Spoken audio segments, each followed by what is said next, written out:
इस शहर में आपका शहर है और इस शहर में मैं आपका खैर मकदम करता हूँ और बड़ी तादाद में आने के लिए आपका शुक्रिया अदा करता हूँ। मेरे हाथ में एक बुकलेट है और ये बुकलेट है मौजूदा सरकार के 9 साल पूरे हो रहे हैं और इस पर कांग्रेस पार्टी पूरे मुल्क के 35 शहरों में प्रेस कॉन्फ्रेंस कर रही है और हमारा सवाल है कि 9 साल 9 सवाल। हम मौजूदा सरकार से जो अपनी कामयाबी का ढिंढोरा पीटती रहती है, हम उससे कुछ बुनियादी सवाल पूछ रहे हैं जो इन 9 सालों में हमने देखा है, हमारी पार्टी ने देखा है। पहला सवाल है अर्थव्यवस्था का, इकोनॉमी का, जिसमें हम सरकार से पूछ रहे हैं कि ऐसा क्यों है कि देश में महंगाई और बेरोजगारी आसमान छू रही है। हम मुसलसल सड़क से सदन तक, संसद तक महंगाई पर और बेरोजगारी पर हुकूमत से सवाल करते रहे हैं। हमने लड़ाई लड़ी है और ये हुकूमत लगातार मोदी जी अपने दोस्तों को फ़ायदा पहुंचाने के अलावा आवाम के लिए कुछ भी नहीं कर रहे हैं। किसान और एग्रीकल्चर, 9 साल में किसानों की आयु आज तक उनकी आय दुगनी नहीं हुई जैसा कि सरकार ने वादा किया था। हमने देखा कि एमएसपी का जो वादा था वो भी पूरा नहीं हुआ। दिल्ली के करीब, सिंघू बॉर्डर के करीब बैठ करके 700 किसानों ने शहादत दी, अपनी कुर्बानी दी अपनी, तब जाकर के जो कृषि कानून था, जो काला कानून था, उसको हुकूमत को वापस लेना पड़ा। हम उस पर सवाल पूछ रहे हैं। और एक बहुत बड़ा सवाल है करप्शन का। ये सरकार अपना चेहरा चमकाती है और ये कहती है कि नहीं, ना खाऊंगा ना खाने दूंगा का नारा लगाने वाली सरकार किस तरह से अपने दोस्तों को फायदा पहुंचा रही है कि अडानी को फायदा पहुंचाने के लिए LIC और SBI में जमा आवाम की गाढ़ी कमाई का जो पैसा है वो दांव पर लगाया गया। और राहुल गांधी जी ने पार्लियामेंट से लेकर के सड़क तक पूरी भारत जोड़ो यात्रा के दौरान एक सवाल पूछा कि 20,000 करोड़ रुपए अडानी की कंपनियों में जो लगे हैं वो किसके हैं। उसको लेकर के सरकार के पास आज तक कोई जवाब नहीं है। हमारा एक बहुत बड़ा सवाल है, ये सरकार नेशनल सिक्योरिटी पर, राष्ट्रीय सुरक्षा पर बड़े बड़ी बातें करती है। पार्लियामेंट में की स्पीचेस में home minister, defence minister, prime minister बड़ी बड़ी बातें करते हैं, लेकिन चाइना के मुद्दे पे सरकार को सांप सूंघ जाता है। लाल आंख दिखाने की बात करने वाली हुकूमत 2020 में चाइना को क्लीन चिट दे देती है, जबकि चाइना आज भी हमारी जमीन को कब्जा करके बैठा हुआ है। उस पे हमने पार्लियामेंट में मुसलसल सवाल पूछे, लेकिन सरकार भागती रही और पार्लियामेंट को एडजर्न करती रही, चर्चा से भागती रही। एक बड़ा सवाल है सामाजिक सद्भाव का।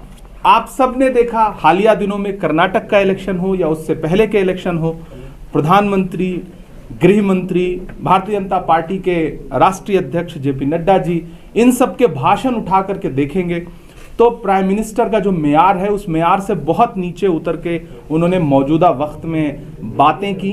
होम मिनिस्टर ने कहा कि अगर कांग्रेस कर्नाटक में जीती तो दंगे होंगे, जबकि उसी वक्त मणिपुर जल रहा था जहां पे भाजपा की सरकार है। तो ये इलेक्शनों के दौरान जिस तरह से ये सामाजिक सद्भाव को नुकसान पहुंचाते हैं, यकजहती को नुकसान पहुंचाते हैं, हम उनसे इस पर भी सवाल पूछ रहे हैं। हम उनसे सवाल पूछ रहे हैं कि सोशल जस्टिस का क्या हुआ। महिलाएं, दलित, SC ST OBC और माइनॉरिटीज के साथ ये सरकार उनके खिलाफ हो रहे हर जुल्म पर चुप है। सबसे बड़ी बात कि बेटियां जिन्होंने ओलंपिक लाया है इस देश के लिए, मेडल लाया, ओलंपिक मेडल लाया है, वो तकरीबन 1 महीने से प्रधानमंत्री के घर के पास पार्लियामेंट से महज 800 मीटर की दूरी पर बैठ करके भारतीय जनता पार्टी के एक MP के खिलाफ लगातार बात कर रही हैं। सुप्रीम कोर्ट के दखल के बाद उसके खिलाफ पास्को में FIR दर्ज होता है, लेकिन आज तक उसकी अरेस्टिंग नहीं होती। बेटियां मुसलसल सरकार से पूछ रही हैं कि आपका बेटी बचाओ बेटी पढ़ाओ का नारा कहां चला गया। हमारी आंखों ने यह भी देखा कि किस तरह से 15 अगस्त को लाल किले की दीवार से प्राइम मिनिस्टर ने महिला सुरक्षा पे बड़ी बड़ी बातें की और उसके महज 1.5 घंटे बाद गुजरात में बिल्किस बानो के जो बलात्कारी थे उनको सरकारी शह पर रिहा किया गया, उन्हें माला पहनाई गई। भारतीय जनता पार्टी के नेताओं ने उनका इस्तकबाल किया।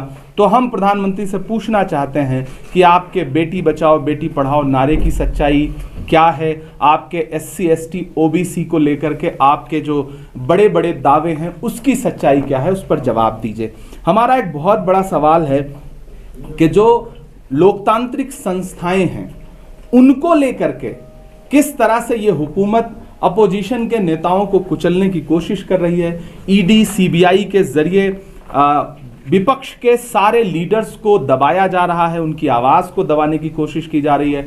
इलेक्शन में किस तरह से ईडी का इस्तेमाल करके हुकूमतें लूटी गईं, आप सब ने देखा। मध्य प्रदेश में, महाराष्ट्र में, कर्नाटका में, मणिपुर में हुकूमतों को लूटा गया, जमहूरियत को लूटने का काम किया इस सरकार ने।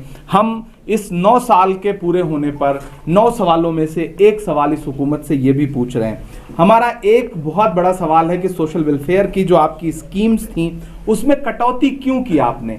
मनरेगा जो आवाम के लिए, गरीब मजदूर के लिए एक बहुत अच्छी स्कीम है, उसके बजट में आपने कटौती कर दी।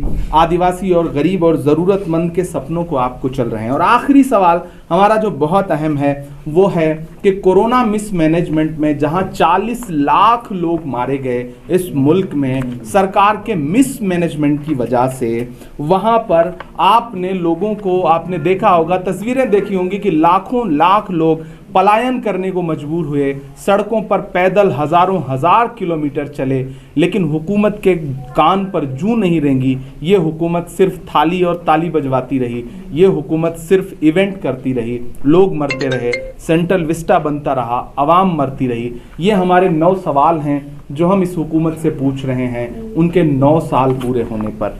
बाकी आपके सवालात अगर हैं तो